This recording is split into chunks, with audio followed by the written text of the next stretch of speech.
So I'm going to talk to you about perhaps let's say here about biodiversity and how we can all protect it, and how it is closely linked to knowledge, different type of knowledge from local indigenous communities, as Xavier just talked, and knowledge also from laboratories, from science, right? And how we can have those two worlds dialogue together. So usually, Phil talked about sustainable development. Usually we see sustainable development as the intersection of three circles. This is the conventional view. So of sustainable development. The environment is a circle, the economy is a circle, society is another circle. Now this view is completely wrong. Why? Because in fact the biosphere, which is conventionally we know as the environment, embeds everything. I mean, we all depend, all our economy, our society depends on the biosphere. We have limits, right? We cannot do whatever we want within the sphere of society or within the sphere of economy. We must acknowledge the limits of biosphere. Biosphere provides us with services such as food, shelter, fiber, clothes, regulation, climate, you know, like the flowers of grass are possible only if the climate is exactly what it is now, and if it changes, it won't. They'll have difficulty to adapt. So really, the biosphere is what embeds all. So there's another view, which is this view, right, where you see the biosphere, and within the biosphere you have two other circles. In fact, even the economy, which we think as very powerful today, is embedded into society. Why? Because it depends on rules that we give together. As you've seen, indigenous people don't have the same division between economy and laws, regulations. You know, they have much more. They're much more conscious than us, perhaps, of the importance of the rules we give us. But it's the same in our society. The rules we give us are defined by governments, by the World Trade Organizations, and other instances. So this is why, in fact, the economy is embedded into society, but society is embedded into the limits and the way that the biosphere operates, right? In reality, those frontiers are fuzzy. It's much more complex because we are part of the biosphere as humankind, right? We're not separate. If you take even ecosystems like the rainforest in the Amazon or in Sumatra, Borneo, Congo, all these forests have been gardened by indigenous people. They're not natural or virgin forests. They never were, or except perhaps before, but this before humankind came. But they are what they are because indigenous people walked around them, planted some seeds in one part and to the other, etc. So it's a bit more complex. And this is why the biosphere can only be protected if human beings interact in a correct way with it. Right? We're not external to it. So, what I think interesting is the way indigenous people have been developing knowledge of these ecosystems they live in, right? And the way pharmaceutical, cosmetics, and perfume companies in their research and development departments have been developing research also. We have two very different styles of research and development. Indigenous people on their side act mainly through observation and transmission of what they have observed of the uses of plants through generations. And we have some astonishing results. Like, for example, this plant that you see here is ayahuasca. It's a plant of the Amazon forest with psychotropic properties, and it only works if you combine two plants. In fact, a liana with the leaf of another plant that activates or that deactivates an inhibitor of this action in the human mind, right? And how they have discovered this combination, no one really knows, probably through trial and error through generations, right?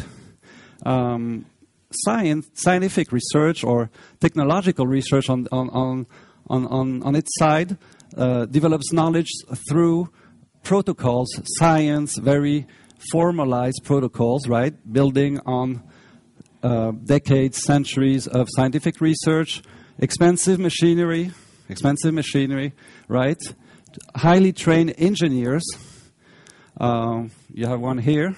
So it's really different styles, and developing new applications based on plants means also a dialogue between those two worlds. So why?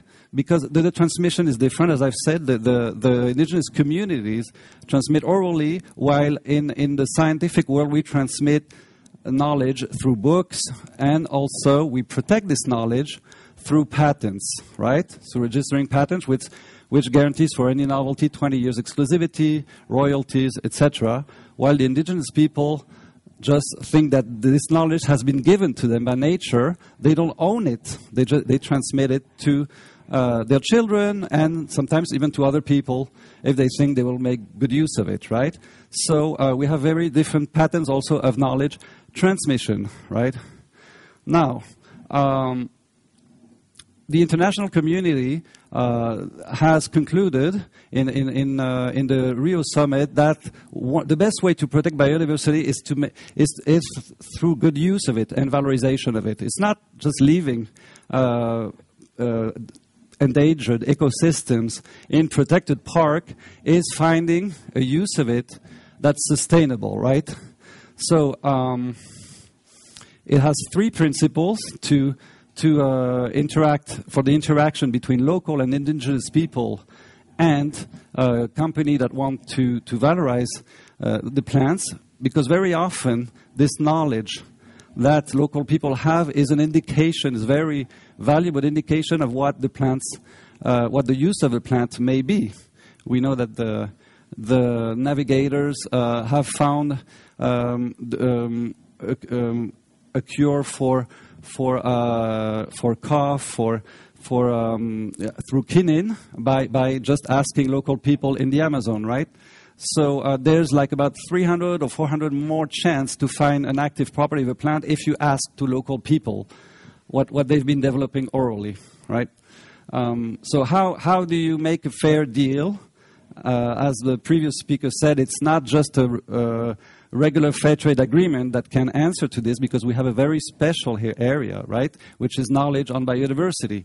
So the international community, through the Convention on Biological Diversity, stated three principles, which is, first, you must have mutually agreed terms, common understanding. You must talk about the same thing, right?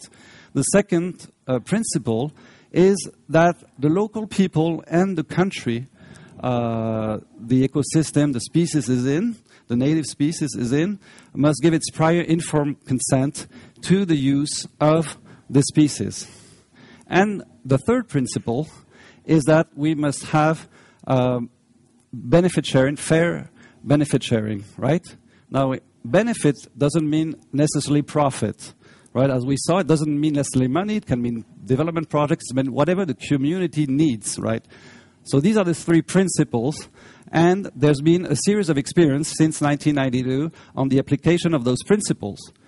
And you have also other companies that just completely forget this principle, and this is called biopiracy, right? This is biopiracy, when companies just use local knowledge without asking to local people their consent, and sometimes without even sharing any benefit with them, right? So this is an example of a biopiracy. It's a plant Pelargonium sidoides of Eastern Cape in South Africa, and Schwabe, a German laboratory. So it's used, by the way, against cough, right? And the extraction of this active ingredient, active principle, has been developed by local people, by the local indigenous people. It's in the roots of this flower, and Schwabe just patented registered 5 patents on this use and developed a product against cough without sharing benefits and without asking the local people. So through a local South African NGO, they've made an action to the European Patent Office, and those patents were revoked in the beginning of 2010, right? Another example of biopiracy is registering a common name of a plant as your own trademark. So Pierre, the laboratory, has done this on argan. What argan is a well-known seed from southern Morocco, which has cosmetic property, which women use, have cosmetic and food property, right, which women have been using for centuries, and nobody asked them permission. A lot of brands are using it. That was before the Convention on Biological Diversity, right? And Morocco doesn't have a legislation yet applying this convention, so they felt free to use this. And there are some fair trade agreements, but the point is that even if the women receive some income from this plant, their whole culture is a kind of robbed by just registering this trademark with the generic name argan, right, in Switzerland. So the Paris Tribunal in December 2010 rebuked Pierre, who wanted to defend this name against another company, another smaller company, right, that said we're doing argan oil. They said, no, well, you can't, defend this because it's a generic name. Okay, so now after the bad examples, what are the good practices? This is what we're interested in. It's not just showing what's bad, but it's seeing what are the good examples. How can we really strike agreements between local communities with their knowledge, the knowledge they have with their know-how on how to cultivate plants, etc., and companies, right? So the first thing we have to think, it's a learning path, right? There's not one model of what you should do. The Convention on Biological Diversity, as I said, has 3 principles, right? But this is very general principles. So how do you apply them? How do you make this dialogue between 2 different worlds work? Natura is the biggest cosmetics company in Brazil, right? In 2001, it did a commercial on plants with local retailers in the Belém market, which is the biggest market in the Amazons. And a few years after, these women asked for higher income because they felt that they had given not only the products, but their knowledge. Not only their image, they were paid for the image in the video of the commercial, but also their knowledge. So there was a kind of a trial, and they got more income for this. Now, in 2007, Natura began developing products, a line of products called Ecos from the Amazon with 14 ingredients, 24 communities, and they paid the communities not only for the products, as you see in brown, but also for the access to their knowledge, which is in green, right? And also they did some sponsoring. So we have here, in 2010, about 8 million reais, which is the local money, on going to producers, right? And this line is very successful, so I don't know how much they earn, but much more probably. And they have saved 9 million reais on trials that the state of Brazil did on biopiracy, because since it's a learning path, we all do some mistakes, right? So you see that it's more interesting to really see local communities as partners other than just as providers, right? Sorry. Here. So this example from Southern Africa, from Marula, shows the difference between a conventional way of doing things and a more innovative way of doing things. So Phytotrade Africa is a business association in Southern Africa, and when they wanted to develop a line of products, of cosmetic products based on Marula, which is for the skin and very stable oil, they went to see a French company, and the French company said, okay, we'll register together a process of extraction of oil and develop it. So they felt they had to register a patent, right? And then they went to see a cooperative in Namibia, and they developed something. But we're not sure it's very successful. We know there has been some local tensions and conflicts because some women in the cooperative were not happy with this patent registration, right?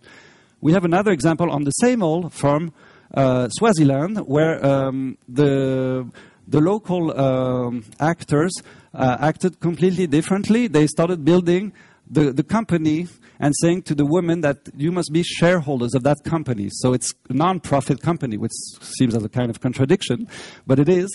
So all the benefits are reinvested in the company, and you can see that they have been, the sales under their own brand has been rising from 2005 to 2010, which is, the brand is where the value is added. It's not in the bulk product, right? So the bulk product has been, in 2008, there was a soar, then a drop down because of climate conditions, of local climate conditions. But the important thing is that the brand has, sales have been rising, and that the local women are receiving benefits from the sales, not only of the product, but of the whole, not only of the bulk product, but also of the cosmetic product, right? So, let's see. So, what model, right? Can we modelize these practices? Well, we heard about fair trade, which is basically paying a fair price and a premium, a fair trade premium to producers. So, it's a very simple model that's been developed on commodities like coffee, generic products, a very big scale of trade. But this is not enough. From the Convention on Biological Diversity, there has been, because the product is also involves the whole community, the community, not only the producers, not only the part of the community that wants to sell, the whole community is the actor that has been developing knowledge, right? Even if they don't sell, even if part of the community don't sell products, the whole community is involved in developing the knowledge. So ethical biotrade involves the community, right, as a stakeholder, and the thing is to redistribute benefits, not necessarily profits, unless they monitor benefit, but some kind to involve the community, to strike partnership with the community, and to redistribute something according to what they need, what they want, to the community, right? Okay, so that's good, but how do you prevent? How do you acknowledge for the development of this knowledge? How do you prevent biopiracy? So probably there's another level of which I would call fair and ethical biotrade or whatever. There's another level that is what status do you give to this knowledge, considering it as a collective good of the community, or as if they want, as a common good of humanity. So, to go beyond ethical biotrade, we must also consider this level of common good, right? So we have examples, of course, besides the example that Claudie gave yesterday, where the community is really an actor, and I've looked at the figure the community receives about 30%, not only the producers, about 30% of the profits. The producers receive also about the same amount. Other cosmetic companies are developing a model. There's one called INI, who redistributes to the community 4% of the global sales on this product, independently if it's beneficial or not. So it has a direct agreement with the organizations that represent the local community, and they redistribute 4% of their global sales to them. And also,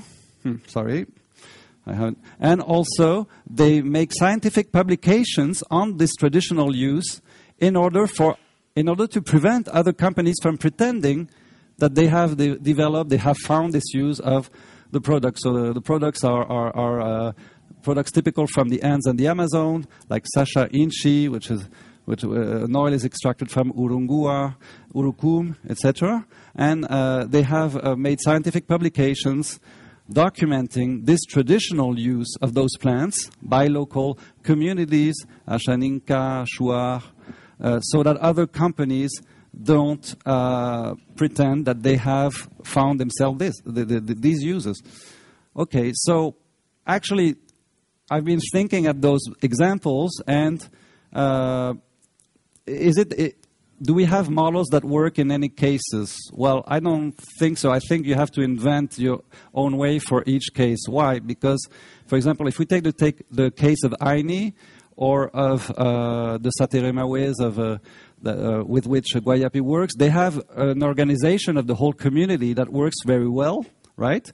But you have other cases in Latin America, in Africa, where there's no very well organized organization of the whole community, of the whole indigenous community, right? Or there can be conflicts on who represents the community, right? So it's very difficult to have as a partner the whole community, because then you don't know who to address to, right? So then you have to go on the field and try to agree on terms of partnerships, to discuss with them what are the conditions under which they agree to trade their products, etc. So what I think this is an invitation to innovation in making business on native species, in making partnership with local and indigenous communities, right? We must continue being creative, and you in the industry, right, must continue being creative and inventing new ways of doing business, and stop thinking that because you register patents or something, you're going to secure markets, right? The main thing is not necessarily to secure markets, but is to show that you're good, right? Not only beautiful, not only that those products are beautiful, useful, etc., but also in the way that you organize this supply chain obeys to the value of good, right? So, since each case is different, you must invent new ways of doing business. Thank you.